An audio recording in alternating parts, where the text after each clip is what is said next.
Hello viewers, কেমন আছেন সবাই? আজকে আমি আপনাদের জন্য সম্পূর্ণ অন্যরকম একটি রেসিপি নিয়ে চলে এসেছি। এটা কি আপনারা কি কেউ বলতে পারবেন? এই রেসিপিটা একটা মজার একটা রেসিপি, যে একবার খাবে তার বারবার খেতে ইচ্ছা করবে। এখানে আমি নিয়েছি কি বলুন তো, এটা হলো মাছের ঘিলু, গলদা চিংড়ির ঘিলু। এখানে আমি পেঁয়াজ কুচি করে নিয়েছি গরম মশলা বেটে নিয়েছি, জিরা বেটে। সব মশলাগুলো আমি আগে থেকেই গুছিয়ে নিয়েছি। এখানে নিয়েছি আমি পেঁয়াজ রসুন বাটা, নিয়েছি আদা বাটা। এবার কড়াইতে আমি তেল গরম করে নিয়েছি, এর ভিতরে দিয়ে দিলাম পেঁয়াজ কুচি। ঘিলু ভাজিতে একটু বেশি করে পেঁয়াজ কুচি করে দিতে হবে।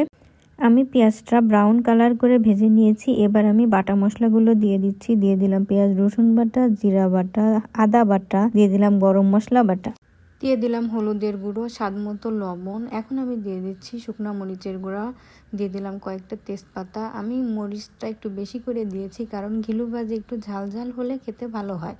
এবার একটু সামান্য পানি দিয়ে আমি মশলাটাকে কষিয়ে নিচ্ছি। খুব ভালো করে কষিয়ে নিব। যখন তেল উপরে উঠে আসবে তখন আমি ঘিলুটা এর ভিতরে দিয়ে দিচ্ছি। এই যে দেখুন, আমি ঘিলুটা দিয়ে দিয়েছি। এই গলদা চিংড়ির ঘিলুটা খেতে অনেক মজা লাগে। আপনারা কি কখনো খেয়েছেন? যদি খেয়ে থাকেন তাহলে কমেন্ট করে জানান।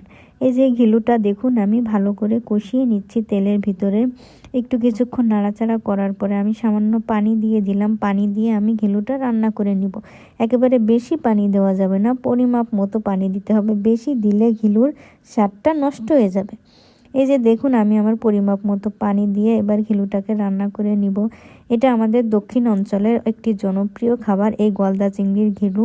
এটা যারা একবার খেয়েছে তারা বারবার খেতে চাবে। ঝাল ঝাল এই ঘিলু ভাজি কি যে মজা! শীতের দিনে দারুণ লাগে খেতে। তো বন্ধুরা, আপনারা আমার বাসায় চলে আসেন, আপনাদের সবাইকে ঘিলু ভাজি খাওয়ার দাওয়াত রইল। এই যে দেখুন, আমার ঘিলু রান্নাটা হয়ে গিয়েছে এবং তেল উপরে ভেসে উঠেছে, আর কালারটাও জাস্ট ওয়াও! যে একবার খাবে সে এর প্রেমে পড়ে যাবে। এই যে দেখুন, আমি ঘিলুটাকে অন্য একটি পাত্রে নামিয়ে নিয়েছি। ফাইনাল লুকটা কি অসাধারণ! দেখেই তো জিভে জল চলে আসছে। তো আমার মতো কার কার জিভে জল চলে আসছে বন্ধুরা, আপনারা আমাকে জানান। আমার ভিডিও ভালো লাগলে আপনারা লাইক, কমেন্ট, শেয়ার করবেন। বন্ধুরা, আমি আপনাদেরকে দৈনন্দিন যেসব রান্নাবাড়া আমার বাসার খাওয়ার জন্য করি তাই শেয়ার করি। আপনারা হয়তো বলতে পারেন, এই সিম্পল রান্না বা এইসব রান্না দেখানোর কি দরকার আছে? কিন্তু আমার প্রিয় ভাই বোনেরা, আপনাদেরকে আমি অনেক ভালোবাসি, তাই আমি কি রান্না বান্না করে খাই তাই আপনাদের দেখাইতে আমার অনেক ভালো লাগে। তো আজকে এ পর্যন্তই। আল্লাহ হাফেজ।